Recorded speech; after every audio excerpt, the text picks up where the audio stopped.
এখন তো বেগুনও সার্কে বক্তৃতা দিয়ে ফেলাই আই যদি সার্কে বক্তৃতা দিই মাননীয় প্রধানমন্ত্রী বুঝতে কিছু তাই বাংলা সার্কে কেন মিলে দিই, ঠিক আছে না? আচ্ছা, বাঁশখালীর দাবি দেওয়া লাগতো না তো। বাঁশখালীর এই বর্তমান সরকার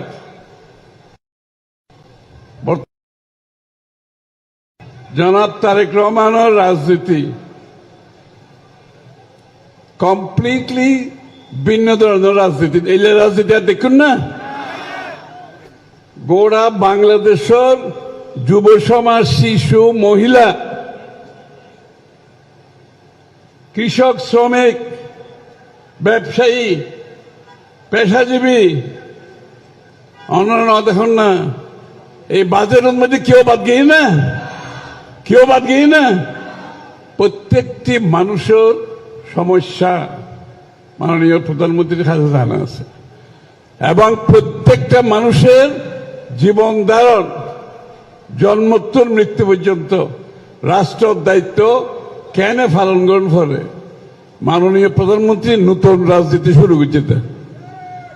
ওই ফুরের রাজনীতিতে হাত দেশের জন্য তো এখন নতুন রাজনীতি, নতুন চিন্তা, নতুন ভাবনা, কারণ বিশ্ব বদলে গিয়ে এখন এই নতুন চিন্তায় বাংলাদেশ গড়ার যে কাম শুরু, ইনশাআল্লাহ বাংলাদেশের প্রত্যেকটা মানুষের কাছে অর্থনীতির সুফল প্রত্যেকটা মানুষের বাড়ি বাড়ি যাবে, প্রত্যেকটা মহিলার ঘরে ঘরে যাবে। ওনারা কে ফাইন না মাই ফল মহিলা কার্ড ফাইন না, ফ্যামিলি কার্ড ফাইন না, আয়োজন অফন ফ্যামিলি কার্ড আই প্রত্যেক পরিবারের যারা আর মহিলা অক্ষল গড়র যিনি প্রধান মহিলা ব্যাকগ্রাউন্ডের কাছে ফ্যামিলি কার্ড যাবে ইনশাল্লাহ, কৃষকের কাছে কৃষি কার্ড যাব,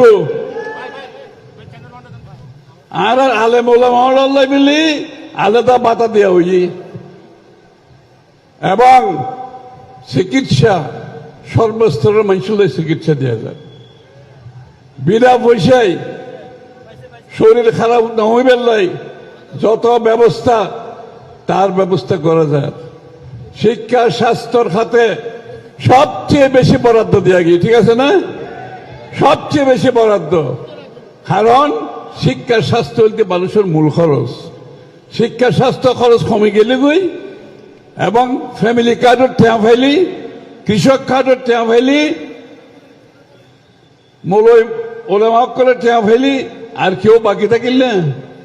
প্রত্যেকটা মানুষের কাছে উন্নয়নের ছোঁয়া, দেশের উন্নয়নের যে ভাগিদার, যে বাংলাদেশের প্রত্যেকটা মানুষ মাননীয় প্রধানমন্ত্রীর চিন্তার রাজনীতির মধ্যে ই বলতে ব্যাখ্যানের উদ্ধি প্রত্যেকটা মানুষের লাই। আর বাঁশখালীর উন্নয়নের ব্যাপারে কোনো চিন্তা কোনো কারণ নাই। বাঁশখালীর যত সম্ভাবনা আছে ব্যাগ কিছুটা সরকার খামত লাগাইব। ধন্যবাদ।